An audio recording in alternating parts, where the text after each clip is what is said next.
Today's the day. Mark's going to take you for a ride in the WanderBug project. I thought you were going to take him.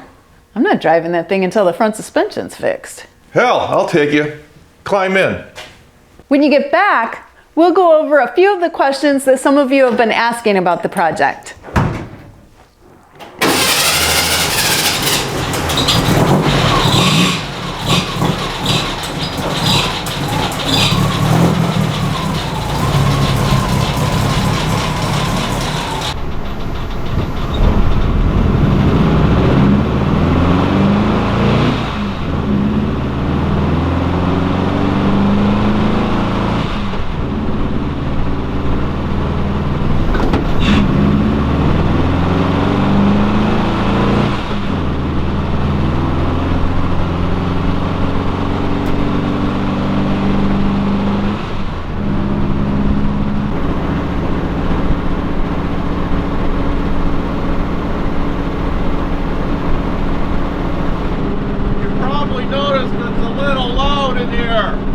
Don't worry, you'll get used to it.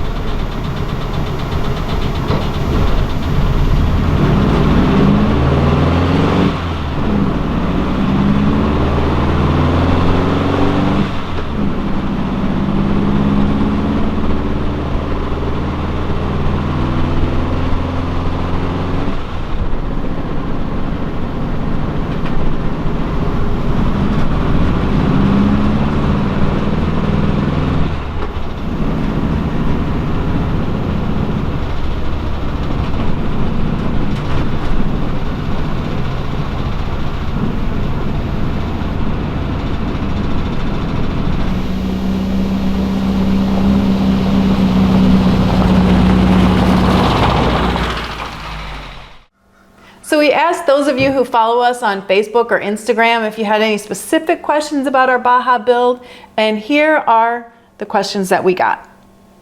The first one was from Claude, and he just showed us a picture of his hopped up Volkswagen, which happens to be the Porsche that he races. Yeah, he's fun. Thanks, Claude. Your sister Dana, when do I get to ride in it? I don't know. How much should we charge her? Come on out, Dana. I'll give you a ride. Jeremy Christ, will your sliders be custom fabricated? No.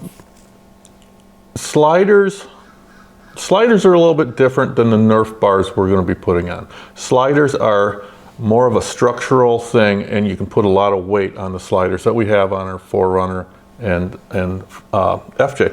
On here, the Nerf bars you put on here, they're just bolted onto the side of the body, so they're not something that you want to slide across rocks with, but it will serve as some protection where, like, if we're on an incline and the back end kind of moves on us a little bit, if you run over a cow? If you run over a cow, it'll save us from sliding into trees and stuff. It'll save the body damage. Yeah, it'll protect the body to some degree.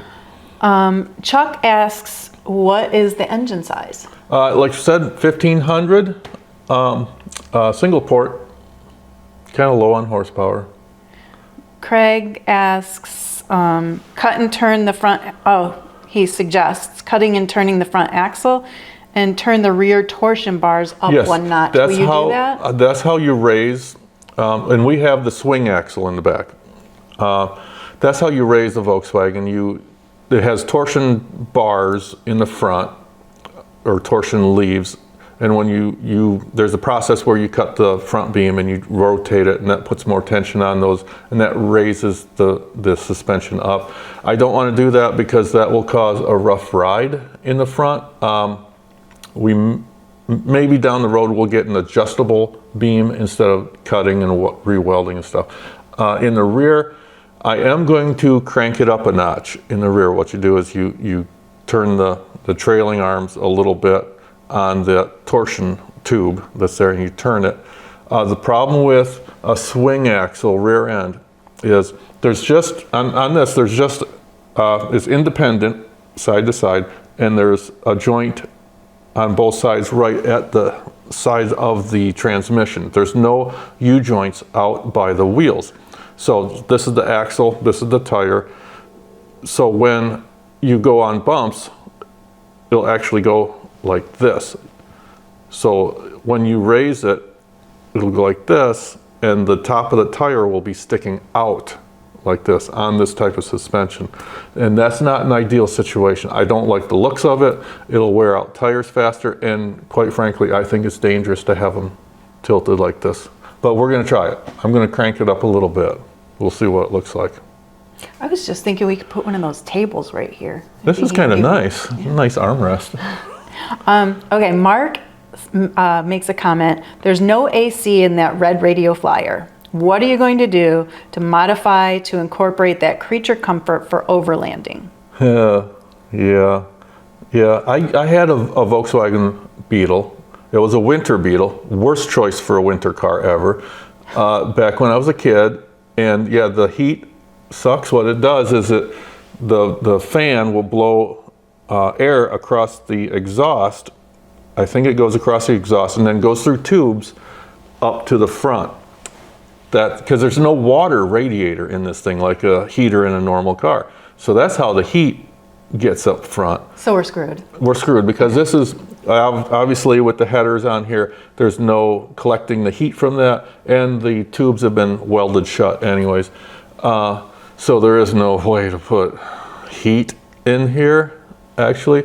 I am toying with the idea of putting a diesel heater in it, which if you're into overlanding, you probably already know what a diesel heater is, and we might try that. Or lots of blankets. Lots of blankets and jackets, yeah. Okay, warm socks. But he said AC, not heat. Oh, did he? Yeah. Oh, well, AC, psh, like I showed you, the vent windows, man, they go like this, plenty of AC.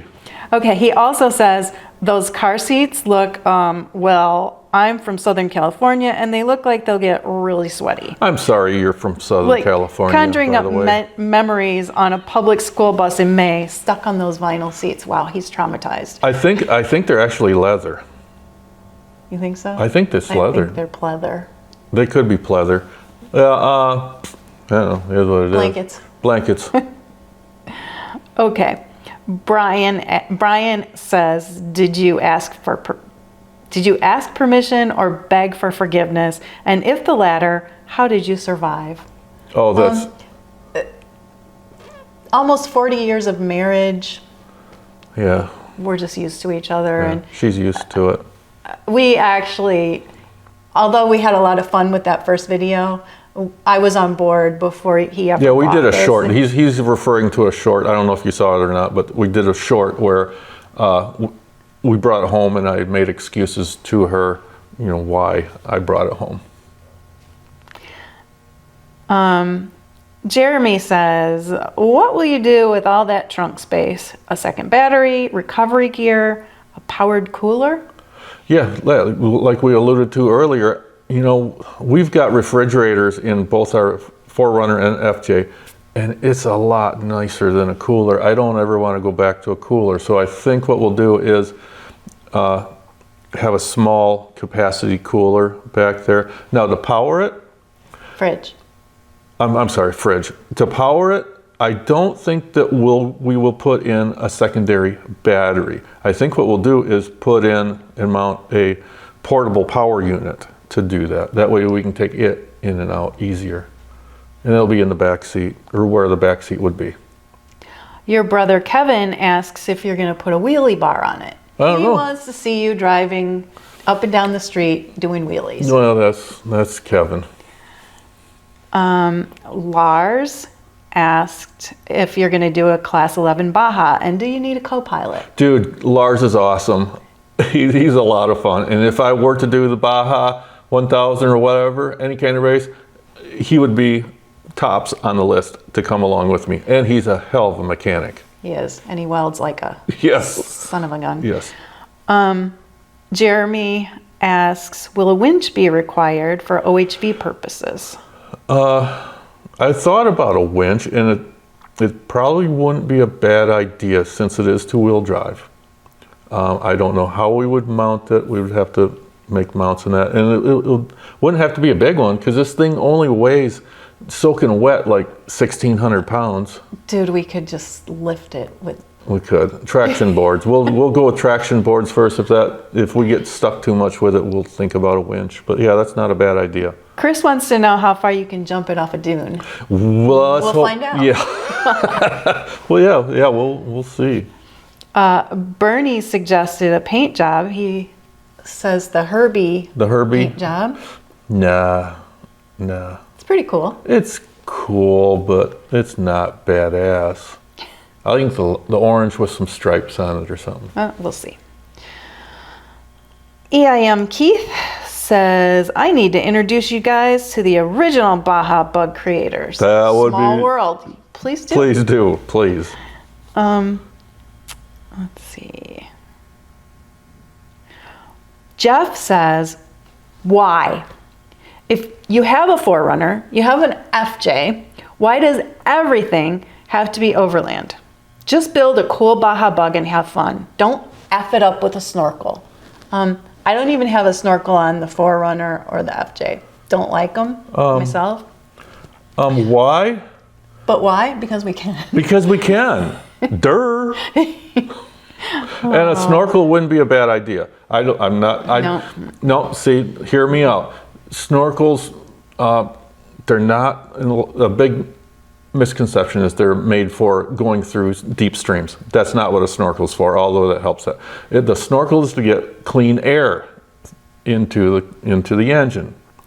And think about it, in the back, you go down gravel roads and the back end is covered with gravel dust if you travel down gravel roads. And here's our air cleaner right here. So all that dust would be right there. So maybe bring it out the side like this or something, I don't know.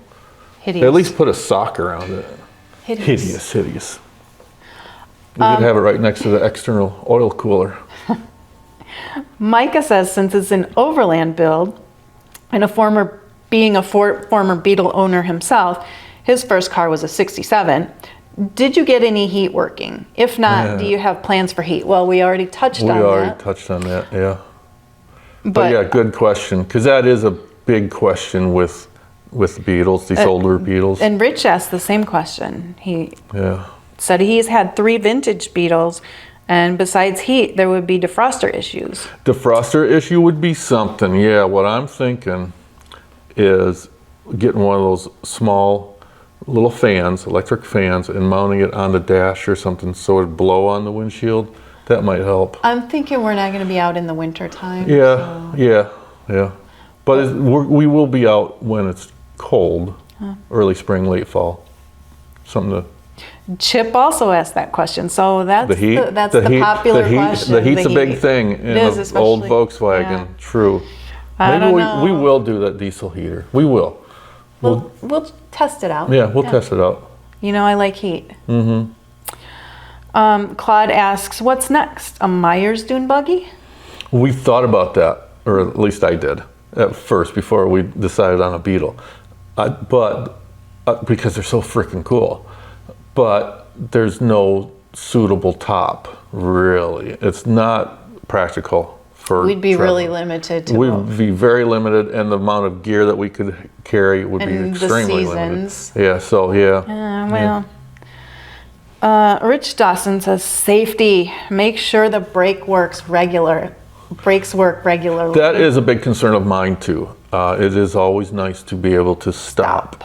So yeah, the disc brakes in front, the dual master cylinder is a biggie, a big safety thing that's upgraded on here. And I'll get the rears working perfectly, so that should be fine. And the handbrake, if nothing else. So our friend Daryl from Orange Box asks, why did you choose a swing axle over IRS, and what is the advantage of kingpin versus ball joint? Well, when we found this and when we were looking, I really didn't know what I was looking for or anything about these things. So what Daryl's referring to is the rear end, the rear suspension. The earlier ones had the swing arm, which I already explained, where the tire goes like this. The independent rear suspension actually has 2 joints, one at the transaxle and one out at the wheel, just like a regular CV axle. So when that tire goes up and down, it stays straight up and down. The swing arm, like we have, there's fewer parts, so fewer parts to break. Okay, and I'm all about that. And I was talking to Scott Taylor about that, and he agreed that the swing arm would be the way to go for us because it is stronger. For the front, he's referring to the kingpin or the ball joint front end. And again, with the kingpins, I guess it's much more durable than the ball joint suspension. I don't know about that. Again, Scott agreed on that too, that it's more durable. So that's it's not like we went out and looked for that, Daryl, but it just happened that, yeah, that's what we have. First Path Frontier asks, how do you turn this back road burner into an overlander? A tent? Will you trailer it and then take it out on trails? Register it as a Jeep OHV? Desert Racer suspension coming? It's cool for sure. And it is cool. What was the first part? You lost me. How do you turn this back road burner into an overlander? It already is. I don't know. It depends on your definition. Yeah, it depends on your definition of. Will you tent camp? Oh, yeah, definitely tent camp. I think what he's referring to maybe is a rooftop tent, and absolutely not on this thing. No, the center of gravity has to be low. Your legs would be. Yeah, and yeah, you wouldn't be able to. You would tip over. Yes, that would take a whole infrastructure just to hold a rooftop tent up there. We don't want to do that. Will you trailer it and then take it out on trails? No, we have no trailer queens here at Wanderlust. We're driving We it. always drive. Will you register it as a Jeep OHV? I looked into that actually to see if we could, because this is really narrow and there's a width restriction on UTV trails, not necessarily the ATV only trails because that's really narrow, but the UTVs that are out there now, the Razors and that, those big ones, they're kind of wide. Yeah. So this is actually within that width restriction. So you think we could get away? No, they specify in the rules. No bugs. Yeah, that it can't be. It has to be something that's made specifically for off-road, like a Razor or something like that. It can't be a small vehicle like this. Is a Desert Racer suspension coming? No, we're sticking to incredibly reliable, dependable, simple, easily fixed. Yeah, we're not getting crazy with any of that stuff. Okay. If you like this video, hit the like button. And we hope you consider subscribing to our channel. Thanks for watching.